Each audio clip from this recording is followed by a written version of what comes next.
Guys 12th standard book keeping and accountancy new syllabus this side CS Harish Matharia आप सभी का इस लेक्चर में हार्दिक हार्दिक हार्दिक स्वागत है।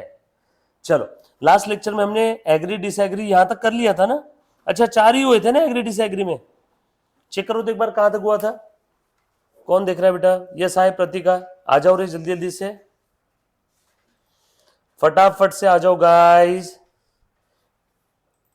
मैसेज किया हुआ है क्या कृष्णा? एक बार पूछ 12th के ग्रुप पे मैसेज किया है क्या?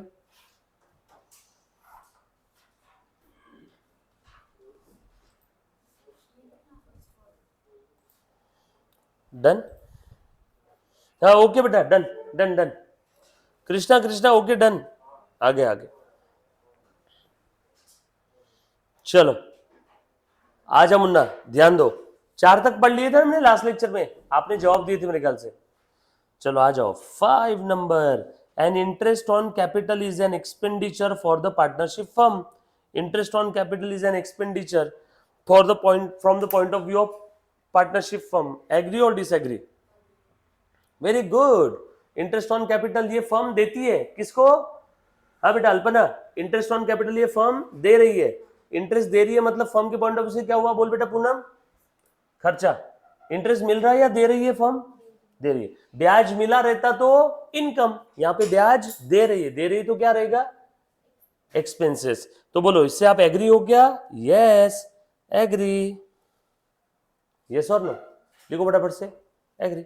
उसके बाद partnership is an association of 2 or more person. फटाफट से बताओ बेटा। Very good agree. इसी को ट्रू और फॉल्स भी बना सकते हो लोग। True yes or no. उसके बाद partners are entitled to get salary और कमीशन। पार्टनर्स आर एंटाइटल जरूरी है क्या? पप्पा का राज है उनके कि हर बार मिलेगा ही? नो कंपल्सरी नहीं है। सो डिसएग्री। जरूरी थोड़ी कि हर बार पार्टनर्स को सैलरी कमीशन मिलेगा।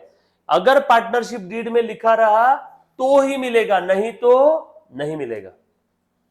उसके बाद balance of capital account remains constant under fix. Yes fix में 2 पार्टनर्स कैपिटल अकाउंट रहेंगे, एक पार्टनर्स कैपिटल और दूसरा करंट। तो बिल्कुल सही बोला, ये पार्टनर्स कैपिटल का जो बैलेंस रहता है ना कांस्टेंट रहता है। क्यों? क्योंकि ये परमानेंट नेचर का है। याद आया क्या? फ्लक्चुएटिंग में कांस्टेंट नहीं रहेगा। फ्लक्चुएटिंग में हर एक पार्टनर का एक ही कैपिटल अकाउंट है, करंट भी उसमें फिक्स भी उसमें, तो बैलेंस चेंज होते रहता है। लेकिन फिक्स कैपिटल अकाउंट मेथड के समय पार्टनर्स के कैपिटल अकाउंट का बैलेंस ये कांस्टेंट रहेगा, करंट का चेंजिंग रहेगा लेकिन इसका कांस्टेंट रहेगा। क्यों? क्योंकि इसमें इनिशियल कैपिटल है, परमानेंट नेचर वाला कैपिटल है इसमें। उसके बाद Indian partnership act came into existence in year 1945। थू कुछ भी बोल रहा है, कौन से साल में आया?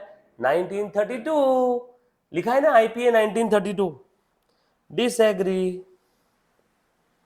Profit and loss account reflect the true financial position. Through profit and loss account agree. Profit and loss account financial position बताएगा, प्रॉफिट लॉस बताएगा।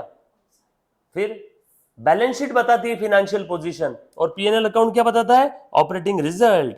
तो ये गधा तो गलत बात कर रहा है, पीएनएल अकाउंट फिनेंशियल पोजीशन बताता है। डिसएग्री। सही है ना? फाइनेंशियल पोजीशन यानी बिजनेस की औकात, ये कौन बताता है? Balance sheet. और पीएनएल अकाउंट क्या बताता है बेटा सानी का? रिजल्ट। रिजल्ट है ना प्रॉफिट और लॉस। सो ये तो गलत बात कर रहा है, disagree. Then amount borrowed by the partner. रुको, पार्टनर ने अमाउंट बोरो किया, okay, from the firm from the business will be debited to current account. Yes partner ने फर्म से पैसे लिए तो पार्टनर का कैपिटल कम होगा, कैपिटल का क्रेडिट बैलेंस कम होता है तो डेबिट करो। Yes or no? So partners का कैपिटल अकाउंट क्या होगा? डेबिट होगा। अरे कुछ बात समझ में आ रही है सभी को? सो बिल्कुल सही लिखा इन्होंने, एग्री, बरोबर है। उसके बाद किसी को नहीं समझा तो प्लीज पूछना बेटा। अल्पो सही है ना? उसके बाद sold but undispatch goods must be part of the valuation of closing stock. क्या बोला है? बात सुनना, कॉमन सेंस वाला सवाल है। मेरा एक दुकान है, मैंने वेदांत को माल बेच दिया, पैसे ले लिए, बिल बना दिया, वेदांत के हाथ में थैली दे दी। अब वेदांत बोला सर ये माल मैं यहीं रखता हूं, आता हूं थोड़ी देर बाद, मतलब ये माल यहीं रखा हुआ है, बरोबर है। अब ये जो माल यहाँ पे रखा हुआ है, ये माल बिक गया या बिकना बाकी है? बिक गया, सेल हो गया, सोल्ड। अब बताओ ये मेरा माल है क्या? भले ये मेरी दुकान में रखा हुआ है लेकिन मेरा है क्या? जब ये माल ही मेरा नहीं है तो ये मेरे क्लोजिंग स्टॉक के वैल्यूएशन में आएगा क्या? नो। बट ये गधा तो उल्टी बात कर रहा है, ये बोल रहा है आएगा। डिसएग्री। एक बार माल बिक गया तो वो मेरे क्लोजिंग स्टॉक में नहीं आता, और ये तो बोल रहा है आता है, इसीलिए disagree. Carriage inward is a selling distribution overhead. Carriage inward ये कौन सा खर्चा है? माल लाने का खर्चा है कि बेचने का? अरे को डांस है ना, ये कैसे ऐसे ऐसे ऐसे करते रहते हो। तो कैरेज इनवर्ड माल लाने का खर्चा है। अरे कौन सी हीरोइन है साउथ की, उसका कौन सा डांस है? हाँ हाँ, तो ये कैरेज इनवर्ड माल लाने का खर्चा है, और ये क्या बोल रहा है? ये माल बेचने का खर्चा है। Disagree. Gross profit is operation profit. थू, ग्रॉस प्रॉफिट ये ऑपरेटिंग प्रॉफिट नहीं है। ऑपरेटिंग प्रॉफिट कौन सा होता है बताओ तो? Very good. Disagree. All financial expenditure are debited to profit and loss account. बोलो बेटा, सारे के सारे फिनेंशियल एक्सपेंडिचर क्या पीएनएल को डेबिट होते हैं क्या? बोलो, सारे के सारे फिनेंशियल एक्सपेंडिचर क्या पीएनएल को डेबिट होते हैं क्या? डिसएग्री। सारे फिनेंशियल एक्सपेंडिचर पीएनएल को डेबिट नहीं होते हैं। देखो इसका मैं एक एग्जांपल बता रहा हूँ। कुछ बच्चे सोच रहे होंगे सर फिनेंशियल एक्सपेंडिचर यानी इंटरेस्ट बोलो या लोन लेने का खर्चा है तो सब पीएनएल में जाएगा। ध्यान से सुनना, नो, वेजेस से फिनेंशियल एक्सपेंडिचर नहीं है। ध्यान से सुनो, वेजेस से डायरेक्ट एक्सपेंस है। डायरेक्ट वेजेस अपना माल लाने का है, माल बनाने का खर्चा। सुनो, जैसे कि नहीं, मैंने मशीन परचेस किया 1 जनवरी को, मशीन रेडी फॉर यूज हुआ 1 मार्च को, मैंने लोन ले लिया था इस दिन। अब 1 जनवरी से लेके 1 मार्च तक ये मशीन रेडी फॉर यूज कब हुआ? इस दिन। तो 1 जनवरी से 1 मार्च के all necessary expense will be the capital expenditure. तो ये पहले जैन फेब ये 2 महीने का जो इंटरेस्ट रहेगा, वो इंटरेस्ट कौन सा एक्सपेंस है? फिनेंशियल एक्सपेंस है। बट वो फिनेंशियल एक्सपेंस होने के बावजूद भी क्या बन गया? Capital expenditure. और ये तो गधे बोल रहे हैं कि सारे के सारे फिनेंशियल एक्सपेंडिचर पीएनएल के डेबिट में जाएंगे। तुम बताओ ये वाला फिनेंशियल एक्सपेंस कहाँ गया? उस मशीन के अकाउंट में ऐड हुआ। कैपिटल एक्सपेंडिचर उस मशीन के अकाउंट में ऐड होता है ना। और ये तो क्या बोल रहा है? सारे फिनेंशियल एक्सपेंडिचर पीएनएल में जाते हैं। नो, जरूरी नहीं कि सारे फिनेंशियल एक्सपेंडिचर पीएनएल में जाएंगे। कुछ फिनेंशियल एक्सपेंडिचर असेट के वैल्यू में भी ऐड हो सकते हैं अगर वो कैपिटल इन नेचर है तो। बरोबर? Disagree. Free distribution of goods is debited to trading account.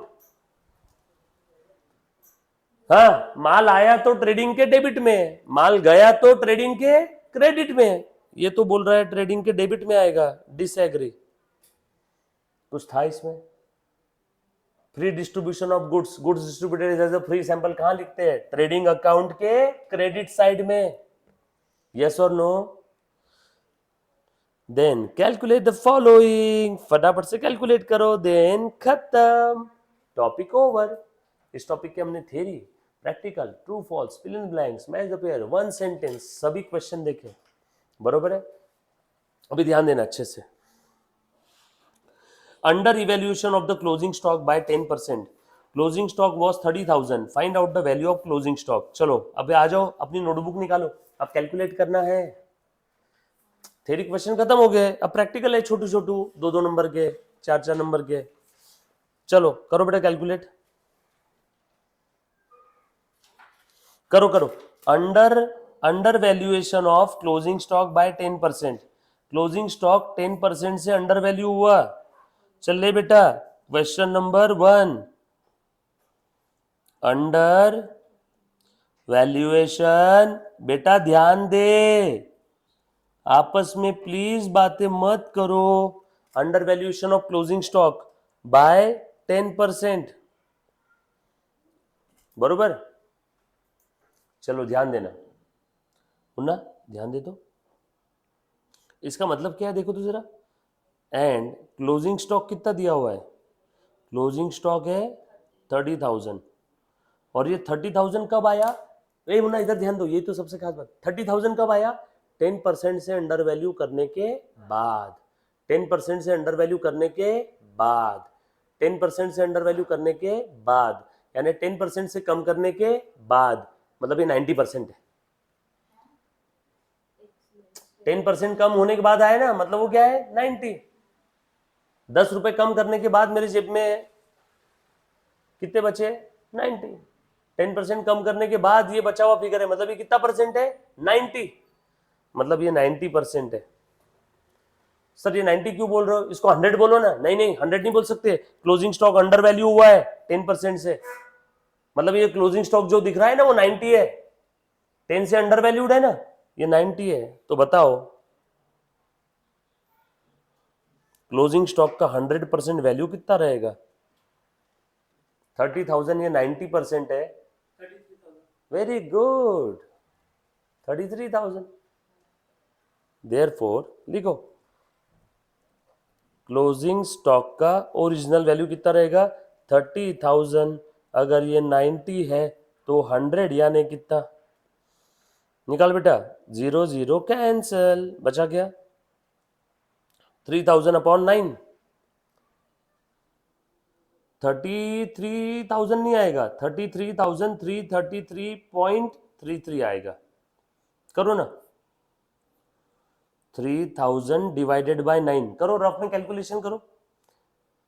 9 3 27, 9 3 27 ना, बचे 3, फिर ये 0 ले लिया, फिर से 9 3 27, बचे 3, फिर से 0 ले लिया, फिर से 9 3 27, तो 333.33 आए ना, यस और नो, इंटू 100 करो तो कितना आ गया 33,333।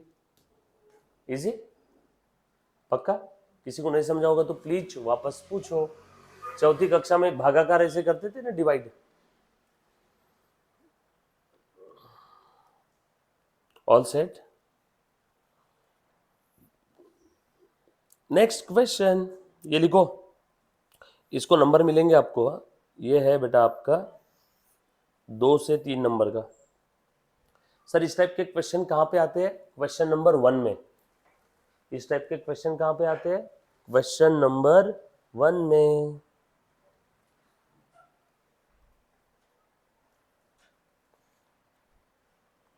All set. 2 नंबर के लिए आएगा ज्यादा में ज्यादा, 3 भी ज्यादा हो गया, 2 नंबर बस। Calculate the 12.5% P, sorry 12.5% per annum depreciation on the furniture. अच्छा, सिर्फ डिप्रिसिएशन निकालने बोला है बच्चों अपने को, निकाल पाओगे क्या? निकालो तो सब लोग।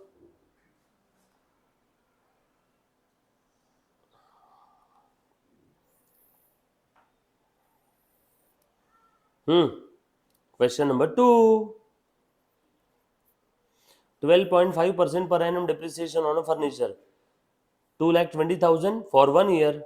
निकालो 2 का पहला case, depreciation 2,20,000 multiplied by 12.5% into 1 बोलने से अच्छा 12/12, पूरे 12 महीने का चाहिए ना, तो 12/12 नहीं भी किया तो भी चलेगा, डायरेक्ट 1 साल का निकल ही जाएगा ना। बोलो कितना है बेटा? सर अब यार ये तो हमको निकालना नहीं आता, ये आप बता दो। ठीक है, फिगर को तोड़ दो, राउंड फिगर में, रफ साइड में रफ वर्किंग कर रहा हूं, 2,20,000 को मैं तोड़ देता हूं। बोलो 2 लाख और 20,000, 2 लाख का 12.5% निकालो, ओरल है क्या? 12.5 इंटू 2 कितना आ गया? 25,000। 12.5 इंटू 2 25 ना, 25,000, 25,000, और इसका 12.5% निकालो। बोलो बेटा कितना आया? 2,500, तो ये आ गया 27,500।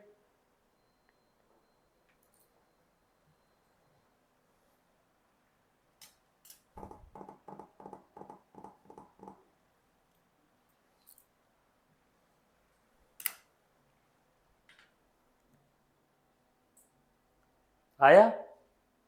एक और तरीका बता दूं क्या?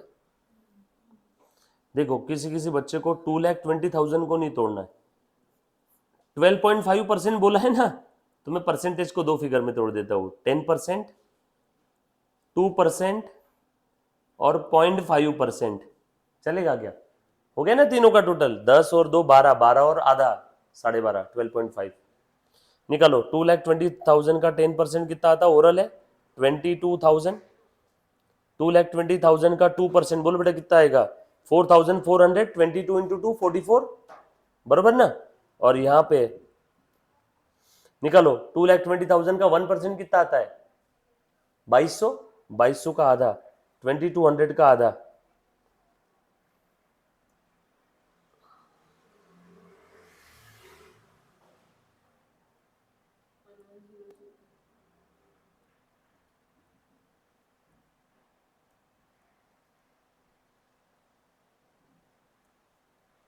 ये भैया ये क्या हो गया?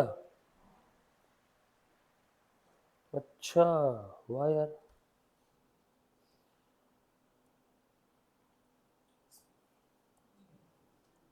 ये कैसे बंद करते रहे? हाँ हाँ बोलो कितना है? 1100। टोटल कर लो सबकी, 22 और 4 26, 1 27, 27 और ये 400 और 100 500। ठीक है। या फिर सर ये दोनों भी तरीके मुझे पसंद नहीं है, मुझे मेरी जो 4th 5th स्टैंडर्ड की मैथ्स की टीचर ने पढ़ाया होगा मुझे वैसे प्लस माइनस डिवाइड मल्टीप्लिकेशन करना अच्छा लगता है, वैसे करो। सर हमें कोई मैडम ने पढ़ाया नहीं, तो ठीक है ऐसे कर लो। सर हमें फिर भी नहीं समझा, मुझे फिर से पूछो। कोई ना कोई तो एक कैटेगरी में आप बैठे होंगे, नहीं समझा मुझे बार बार पूछो।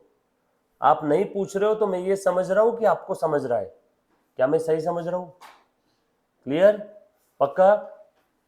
सर यहां समझता है लेकिन घर पे करने बैठते तो घर पे नहीं होता है, इसका मतलब फिर आप प्रैक्टिस नहीं कर रहे हो। प्रैक्टिस आपको करना होगा सेम डे घर पे, राइट। उसके बाद अगला सवाल कितना है? 27,500। इसी में एक और सवाल पूछा था, 6 महीने का निकालो। Depreciation on 10,000, 10,000 into 12.5% into 6/12। बोलो 10,000 का 12.5% कितना होता है? 1250, राइट। 1250 ना, 1250, 1250, 1250 का आधा करो। वेरी गुड, और ये सही जवाब।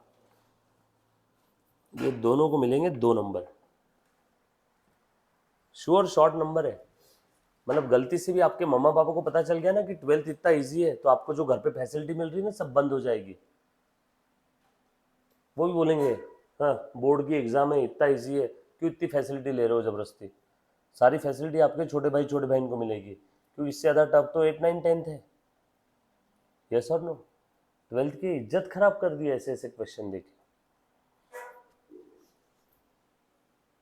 चलो लिखो प्लीज, लिखा सभी ने? किसी का बाकी लिखने का? Done done. सानिका लिख रही है क्या? पर